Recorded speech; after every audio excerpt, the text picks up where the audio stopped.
What's up, my friend? Welcome back to another video, and today we're taking a look at Spitfire Audio's new library called Albion COLOSSUS. So I've actually had a lot of my subscribers asking me to take a look at this library, and it wasn't really on my radar until I kind of took a look at the sales page, the walkthrough, and I kind of enjoyed what I heard.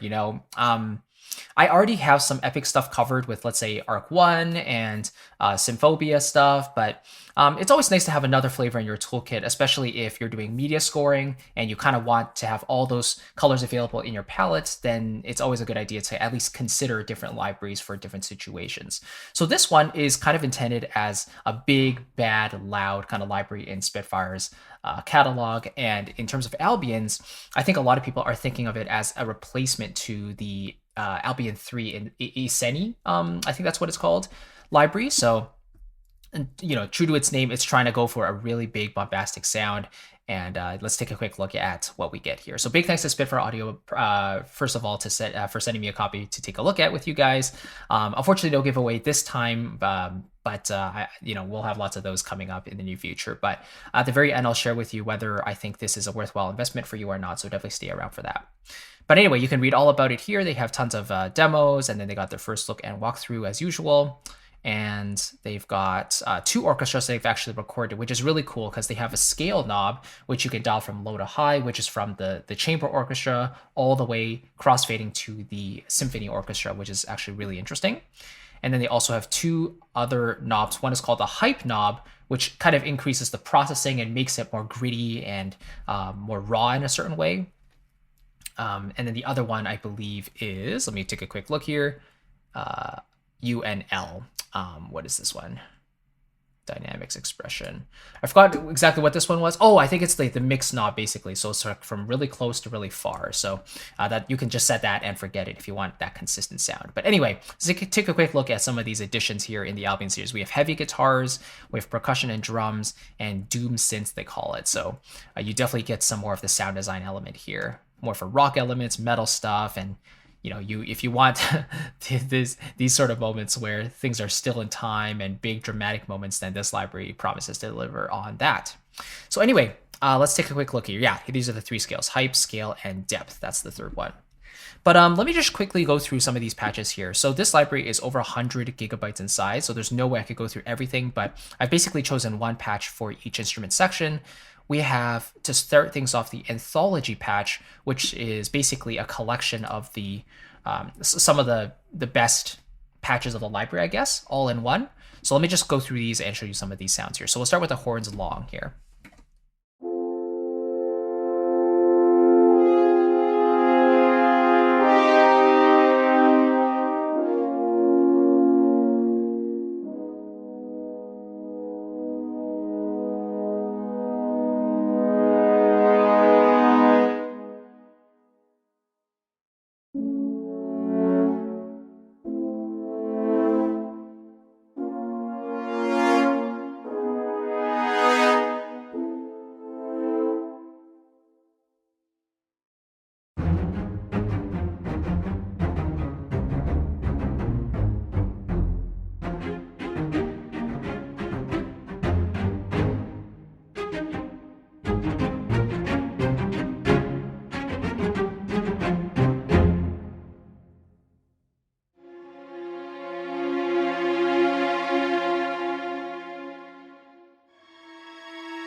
All right, and that's just a quick look at these 8 instruments here in this patch. So you get a good sense of what this library is all about just from this little one patch.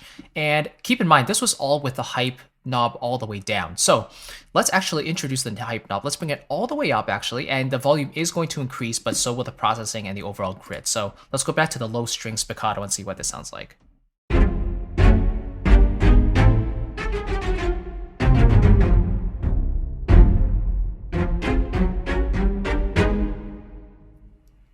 Let's start to bring the knob all the way down, and we'll start to hear the differences here.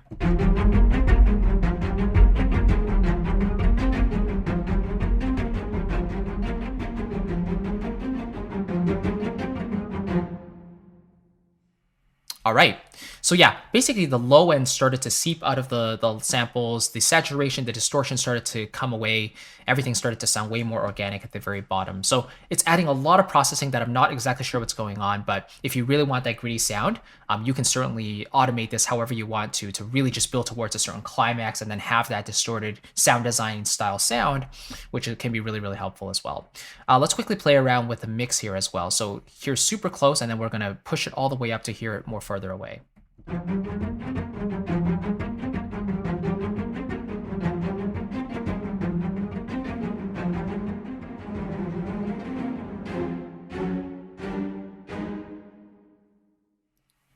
So yeah, in the final like 10% here or 20% of this knob, you definitely start to lose the definition of the sound there. So I think a good sweet spot is around 30 to 40%, depending on how wet you want it, obviously. But that's just a little taste of those instruments there. Let's actually move on to the high strings now, and we can have a quick listen to the legatos here. So here we go.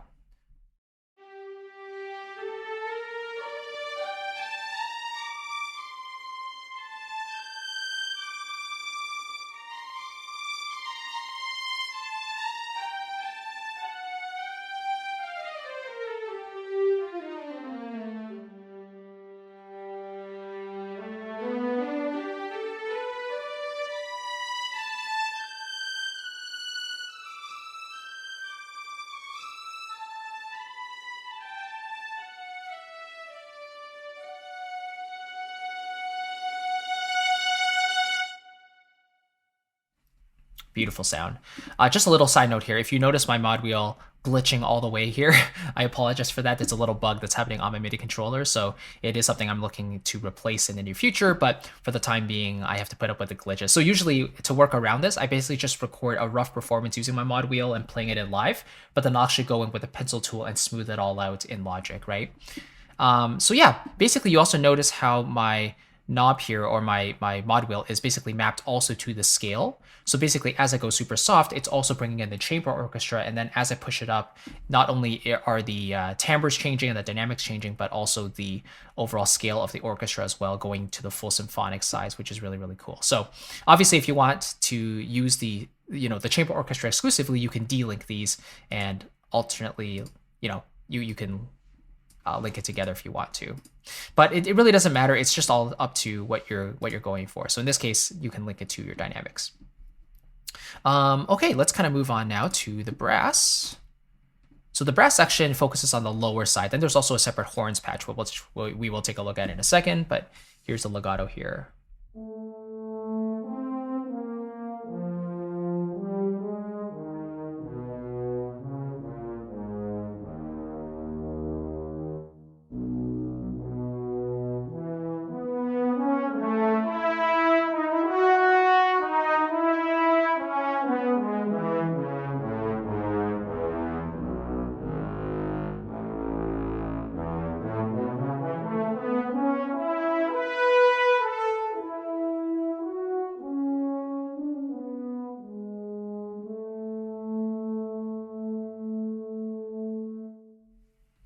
All right.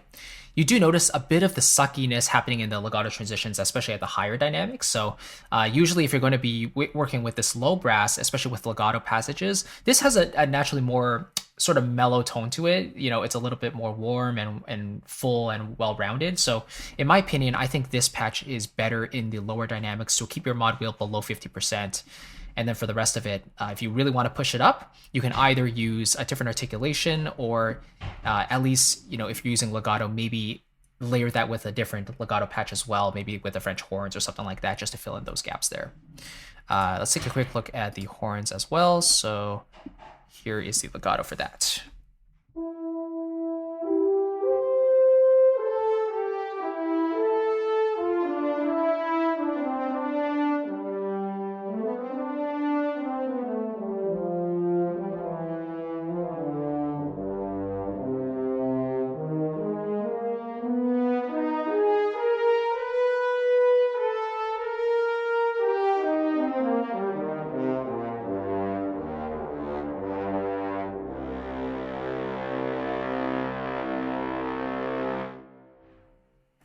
So there's good news and bad news about this patch. The great news, or the good news, is that if you want that smooth legato and you want a horns passage that really carries a melodic line, this is definitely a patch that works well for that. The legato for this feels a lot smoother and a lot more playable compared to the brass patch I just demonstrated. The bad news being that if you want to excel on those higher dynamics, you're not really going to get that, as you could hear with this patch. It really caps out at a mezzo forte, forte max, but if you want that triple forte, quadruple fortissimo, you're not really going to get that here with this patch. So, yes, if you want to compare this to other libraries that really reach that dynamic, like Junkie XL Brass or Metropolis Arc 1, like those are libraries that are really delivering on that, searing high dynamic CSB as well.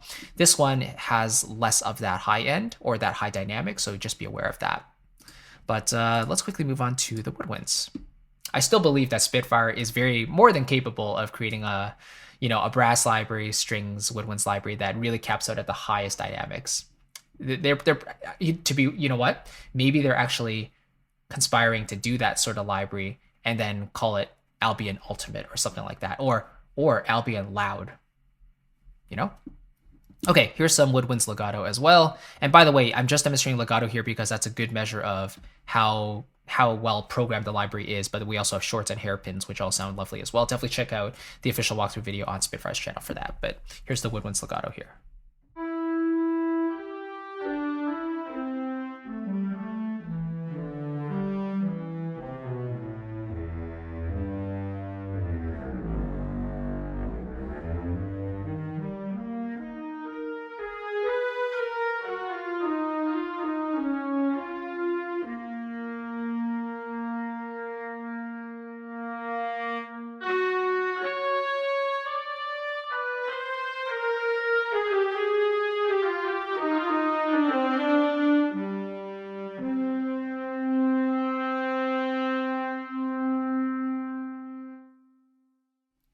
Lovely. Okay, let's move on to the drum kit. Now, this is actually one of my favorite patches in the whole library. It just has such a meaty sound and it sounds so good in the actual hull. So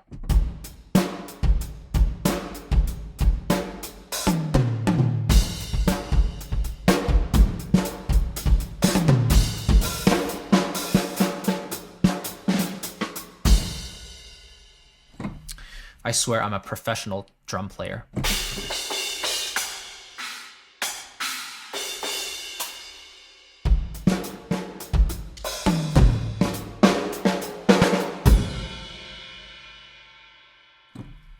And by the way, I think in most of the cases where there's like a layer of samples in the lower end of the keyboard, they're kind of mapped up a couple of octaves. I believe those are identical samples. If not, they're probably just round robins, but I kind of tested them and they kind of feel very similar. This one has pretty similar kicks, snares, and toms, but some of the higher ones there with the cymbals, they kind of change a little bit. So maybe this one has completely different samples between the octaves. But overall, you can get a sense of how that really sounds. Let's maybe turn up the hype to 50% and hear what that sounds like.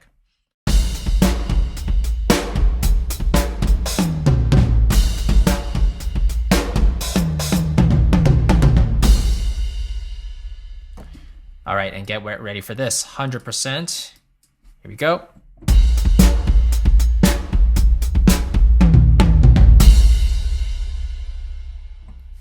Yeah, so a lot more low end, a lot more thump. It really just cuts through in a really interesting way. All right. And yeah, that already is plenty of hall sound, room sound, already at 30%. All right, 2 more to go. We have guitars.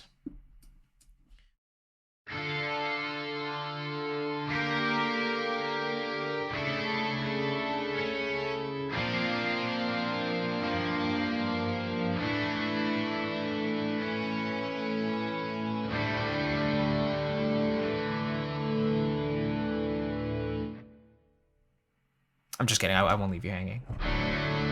Okay, so yeah, beautiful sound. Let's hear maybe the harmonics as well.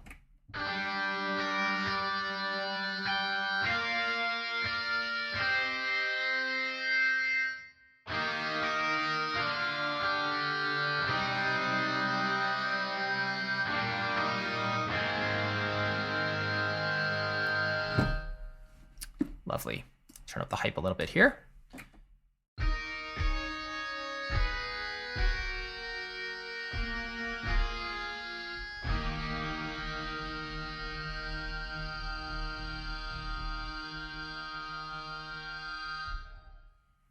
Gorgeous. All right, and finally, the part of the library that I'm the least familiar with, because I don't do any sound design pretty much. So let's have a listen to some of these pads.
All right, and that is Albion Colossus in a nutshell. So just to quickly recap, so right out of the box, you get the combinations. You get the Anthology, basically, and it kind of gives you the best of the library in one patch. I think there's just 8 different instruments there.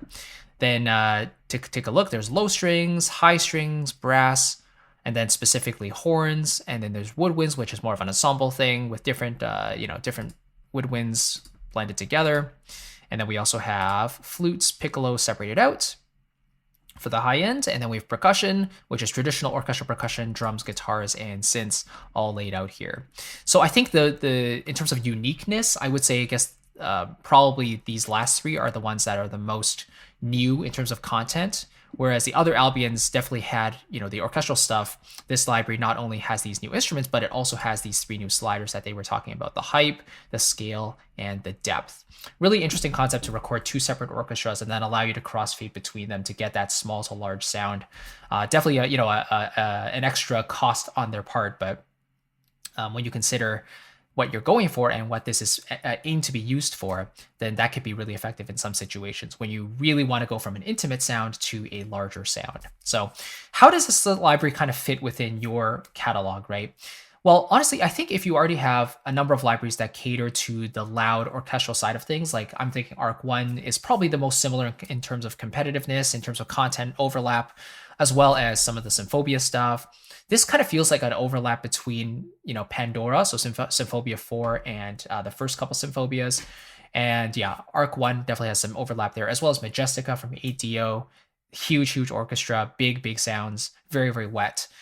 This library kind of sits in an area where it covers a lot of ground covered by those libraries as well. But if you don't have any of those libraries and you want an all-rounded orchestra that gives you some control over different ensembles, and of course you get a ton of combinations as well and ensemble things, then this could definitely fit your bill, right? For an all-rounded scoring library that you need the orchestra as well as some sound design, drums, and guitars, this can definitely fit the bill. Just be aware that if you want that extra bit of sear in the high end, if you really want those higher dynamics, then you're not really going to find that in this library. So I think this combined with something like Arc 1 or one of the Symphobias or Majestica, whatever, if you are a fan of ensemble libraries, that would be a great match. And then from there, if you want to go a bit more specific, if you want to dial it down into the individual sections, then you can build your workhorse orchestra with Spitfire Symphonic series or the Studio series or OT stuff or whatever you decide to go with. But those are just my personal impressions. I could definitely see myself using this for moments where I really want that heavy hitting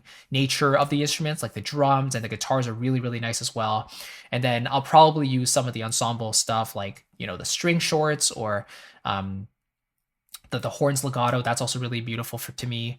And yes, some specialized patches that just to finish up an arrangement. But overall, I think if you already have a bunch of individual libraries that cover this ground already, then it's probably not necessary for your toolkit. But if you don't have anything like this, then, if you want to score stuff that has a bit more bombast and you want some media scoring tools, then this could be definitely up your alley. So there we go. Thank you so much for watching. I really appreciate it. And, if you want to not just hear my thoughts about this library and other libraries, but you actually want it all condensed into a digestible piece of content that you can download and keep with you whenever you want, then I would highly recommend you downloading my Sample Library Buyer's Guide.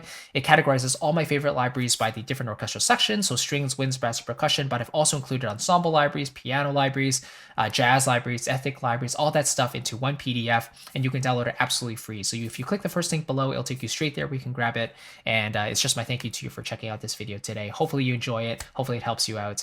And again, treat it as a buyer's guide, something you can refer to whenever you're on the market for a new sample library. Thank you so much for watching. I'll catch you in the next video and take care. Bye.